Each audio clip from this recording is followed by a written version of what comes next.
Welcome to my chemistry channel. നമ്മൾ കഴിഞ്ഞ ക്ലാസ്സിൽ SLC മാർച്ച് 2022 ക്വസ്റ്റ്യൻ പേപ്പറാണ് ഡിസ്കസ് ചെയ്തുകൊണ്ടിരുന്നത്. 10 ക്വസ്റ്റ്യൻസിൻ്റെ ആൻസർ നമ്മൾ പറഞ്ഞിരുന്നു. ഇന്ന് 11ാമത്തെ ക്വസ്റ്റ്യൻ 11th ക്വസ്റ്റ്യൻ മുതലാണ് നമ്മൾ ഡിസ്കസ് ചെയ്യാൻ പോകുന്നത്. എല്ലാവരും ആൻസേഴ്സ് കണ്ടു കാണുമെന്ന് വിചാരിക്കുന്നു. 11th ക്വസ്റ്റ്യൻ തന്നിരിക്കുന്നത് STPയിൽ സൂക്ഷിച്ചിരിക്കുന്ന 44.8 ലിറ്റർ അമോണിയയുടെ മാസ് എത്ര? Find the mass of 44.8 litre ammonia at STP. അപ്പോൾ ആ ക്വസ്റ്റ്യൻ വായിക്കുന്ന പല കുട്ടികൾക്കും ഡൗട്ട് വരും. അപ്പോൾ നമ്മൾ എന്താ ശ്രദ്ധിക്കേണ്ടത്? മാസ് കണ്ടുപിടിക്കാനാണ് ചോദിച്ചിരിക്കുന്നത്. നമുക്ക് തന്നിരിക്കുന്ന എന്താ? ലിറ്ററിലാണ്, വോളിയമാണ് തന്നിരിക്കുന്നത്. അപ്പോൾ നമ്മൾ പ്രത്യേകം ശ്രദ്ധിക്കേണ്ടത്, എന്ത് കണ്ടുപിടിക്കാൻ ചോദിച്ചാലും ആദ്യം നമ്പർ ഓഫ് മോൾസ്, മോളുകളുടെ എണ്ണമാണ് കണ്ടുപിടിക്കേണ്ടത്. മോളിൽ നിന്നാണ് നമുക്ക് എന്ത് കിട്ടുന്നത്? മാസും കണ്ടുപിടിക്കാം, അതുപോലെ number of molecules, number of atoms എല്ലാം നമുക്ക് കണ്ടുപിടിക്കാം. അപ്പോൾ ശ്രദ്ധിക്കാം നമ്മൾ എന്താ ചെയ്യേണ്ടതെന്ന്. 44.8 litre 44.8 litre ammonia at STP എന്നാണ് തന്നിരിക്കുന്നത്. അപ്പോൾ നമുക്ക് ആദ്യം മോള് കണ്ടുപിടിക്കാൻ നമ്മൾ എന്ത് ചെയ്യണം? മോള് കണ്ടുപിടിക്കാൻ 3 സമവാക്യം നമ്മൾ പഠിച്ചിട്ടുണ്ട്, 3 ഇക്വേഷൻസ് പഠിച്ചിട്ടുണ്ട്. ഏതാണോ തന്നിരിക്കുന്നത് അത് വെച്ചുള്ള സമവാക്യം യൂസ് ചെയ്യണ്ടേ. അപ്പോൾ ലിറ്ററിലെ വോളിയാണ് തന്നിരിക്കുന്നത്. അപ്പോൾ എന്താ, നിങ്ങളിവിടെ ഇക്വേഷൻ എഴുതുന്നത് ഞാൻ ഇവിടെ എഴുതുന്നില്ല. ഇക്വേഷന് 1/2 മാർക്കുണ്ട്. അപ്പോൾ നമ്മൾ എന്താണ് എഴുതുന്നത്? തന്നിരിക്കുന്ന ലിറ്ററിലെ വ്യാപ്തം ബൈ 22.4 ലിറ്റർ, അതായത് given volume in litre by 22.4 litre. എന്നിട്ട് സമവാക്യം എഴുതിയതിനു ശേഷം വാല്യൂസ് കൊടുക്കുന്നു. 44.8 ലിറ്റർ ബൈ 22.4 ലിറ്റർ എഴുതി. നമ്മൾ എന്ത് ചെയ്തു?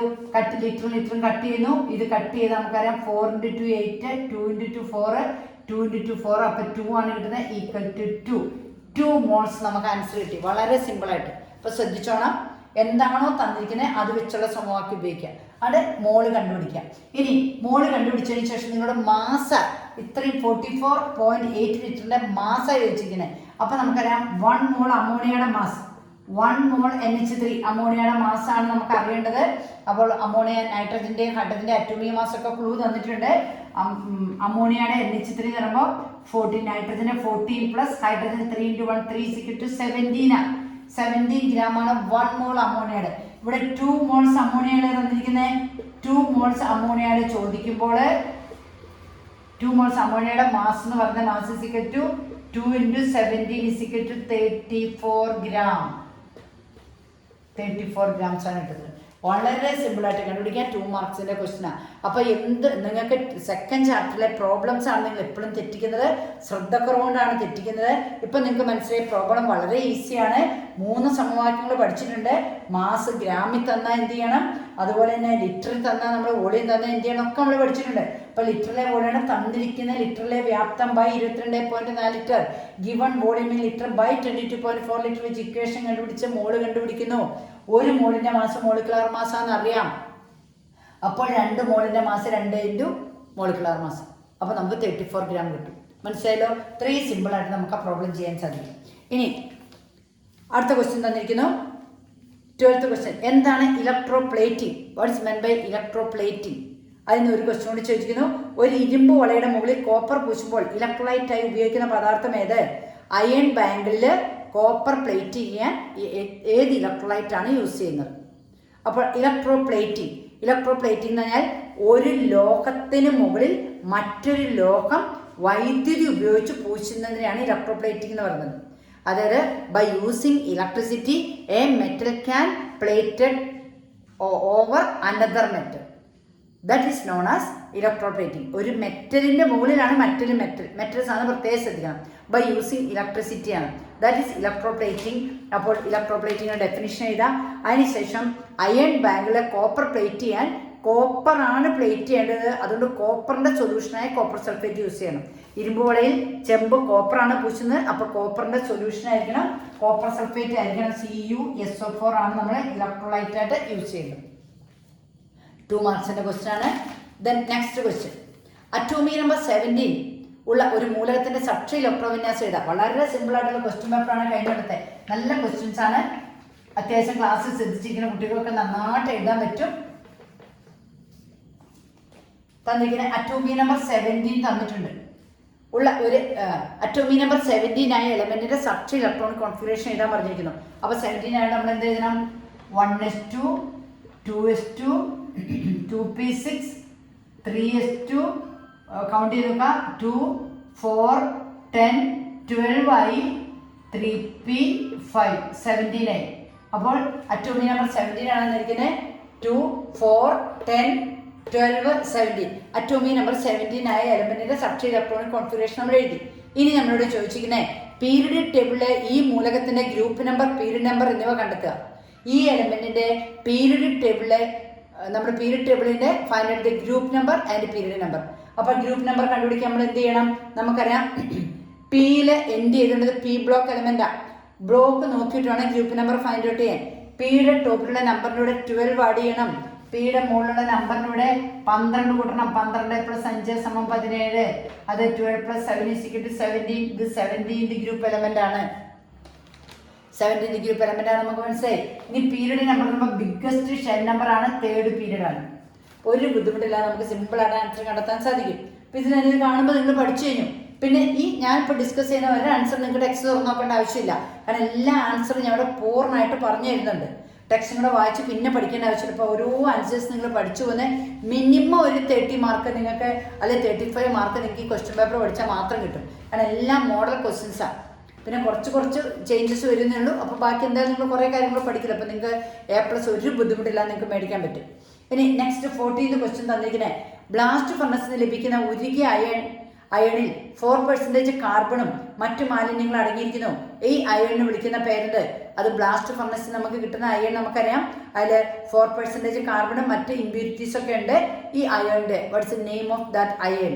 അതിനെ നമ്മൾ പിഗ് അയൺ എന്ന് വിളിക്കുന്നത് നമുക്കറിയാം. നെയിം മാത്രം എഴുതിയാൽ മതി, പിഗ് അയൺ. ഡെഫിനിഷൻ ഒന്നും വേണ്ട.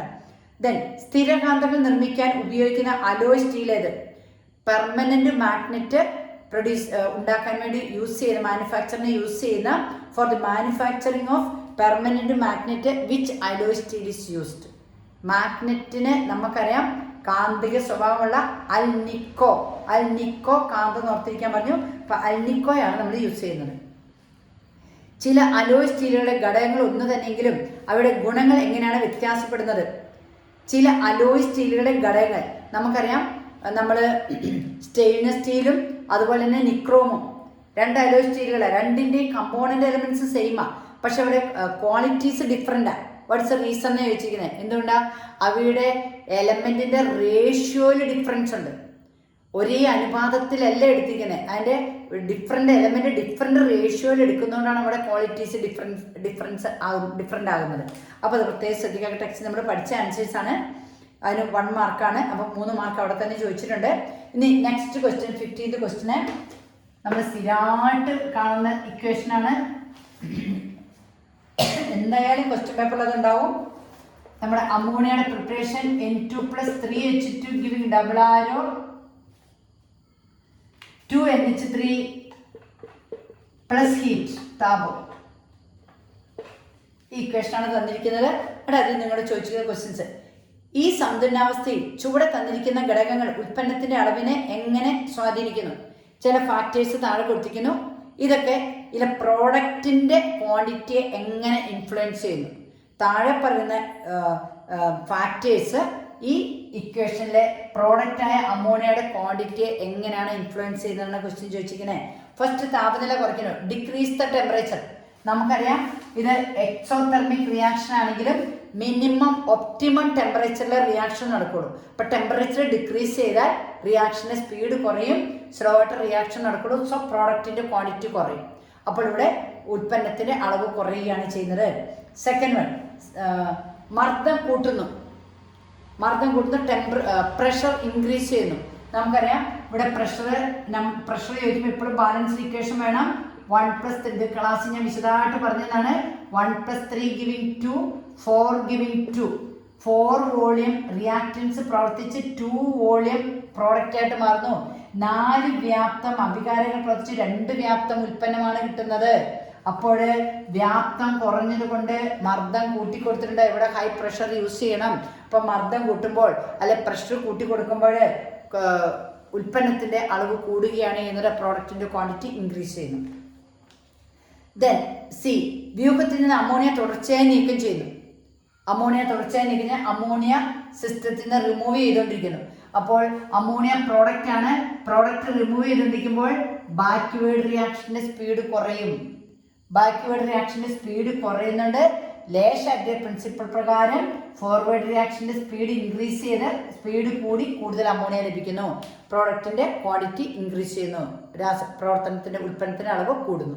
അപ്പോൾ ഈ രീതിയിൽ നമ്മുടെ ക്ലാസ്സിൽ പാഠത്തിൻ്റെ നമ്മൾ പഠിച്ചാണ്. അപ്പോൾ കൃത്യമായിട്ട് നിങ്ങൾക്ക് തെറ്റാതെ എഴുതാൻ സാധിക്കും. Next question 16th question. X capital X എന്ന് വന്നിട്ടാണ് ഇക്വേഷൻ കൊടുത്തിരിക്കുന്നത്. CH4 + O2 ഗിവിംഗ് എക്സ് എന്ന് കൊടുത്തിട്ടാണ്. അപ്പോൾ CH4 + എക്സ് എന്ന ക്വസ്റ്റ്യൻ ആണിത്. CH4 + O2 giving dash + H2O. Dash എന്താണെന്ന് ഫില്ല് ചെയ്യാനാ നമുക്കറിയാം. ഒരാൽക്കൈനിലൂടെ O2 ഓക്സിജൻ വന്നത് കമ്പഷനാണ്, ജ്വലനമാണ്. അപ്പൊ CO2 ചേർന്ന് CO2 HO2 ചേർന്ന് H2O കിട്ടുന്ന കാർബൺ ഡൈ ഓക്സൈഡിന് വാട്ടറാണ് പ്രോഡക്ട്സ്, ഉൽപ്പന്നങ്ങൾ നമുക്കറിയാം. അപ്പൊ the answer is carbon dye oxide.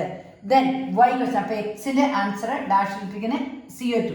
ഇനി വൈ വെച്ചിട്ടാണ് തന്നിരിക്കുന്നത് NCF2. ഇതൊന്ന് കാണാൻ പഠിക്കുന്നതൊക്കെ കണ്ടുപിടിച്ചാൽ മതി. ഡബിൾ ബോണ്ട് CF2 എന്ന് കാണുന്നതേ പഠിച്ച കുട്ടിക്ക് അറിയാം എന്താണ് ഇക്വേഷൻസ്. ഗിവിംഗ് ഇത് നോക്കി 3 കാര്യം മാറ്റിയത്. ഡബിൾ ബോണ്ട് സിംഗിൾ ബോണ്ടായി. CF2 സിംഗിൾ ബോണ്ട് CF2 ഞാൻ പഠിപ്പിച്ചു തന്നിട്ടുണ്ട്. സ്ക്വയർ ബ്രാക്കറ്റ് ഇട്ടു. വാലൻസി 4 ആകാൻ 2 സൈഡിലും കൊടുത്തു. ഫസ്റ്റിലുള്ള എന്നിനെ ലാസ്റ്റിലേക്ക് എഴുതി. അത് ടെക്സ്റ്റ് ക്വസ്റ്റ്യൻ പേപ്പറുണ്ട്. CF2 സിംഗിൾ ബോണ്ട് CF2 പുറത്ത് N ടെഫ്ലോൺ. അപ്പോൾ നിങ്ങളോട് ചോദിച്ചിരിക്കുന്നത് Y എന്ന രാസപ്രവർത്തനത്തിന്റെ പേരെന്താ? Watts the name of Y? Reaction Y. എന്ന് കാണുന്ന നമുക്കറിയാം പോളിമറൈസേഷൻ ആണെന്നറിയാം. അപ്പോൾ പോളിമറൈസേഷൻ്റെ പ്രത്യേകം ഓർത്തിരിക്കാം. മോണോമർ തന്നാൽ N മോണോമേഴ്സ് ആണ്. പോളിമർ എഴുതാൻ ഡബിൾ ബോണ്ടിനെ സിംഗിൾ ബോണ്ട് ആക്കുക, സ്ക്വയർ ബ്രാക്കറ്റ് ഇട്ട് കൊടുക്കുക, ആദ്യമുള്ള എന്തിനെ അവസാനം ഇതൊക്കെ ഷോർട്ട് കട്ട് ഞാൻ പറഞ്ഞു തന്നിട്ടുണ്ട്. ഒരു സാധനവും ബൈഹാർട്ട് ചെയ്യരുത്. ഇനി ടെഫ്ലോണിൻ്റെ ഒരു ഉപയോഗം എഴുതാം. Write 1 use of Teflon. നമുക്കറിയാം നമ്മൾ അടുക്കളയിൽ ഉപയോഗിക്കുന്ന നോൺ സ്റ്റിക്ക് പാത്രങ്ങളുടെ അകത്തെ കോട്ടിങ്, നോൺ സ്റ്റിക്കിൻ്റെ കോട്ടിങ് ടെഫ്ലോൺ ആണ്. അപ്പോൾ യൂസ് നമുക്ക് സിമ്പിളായിട്ട് അറിയാം.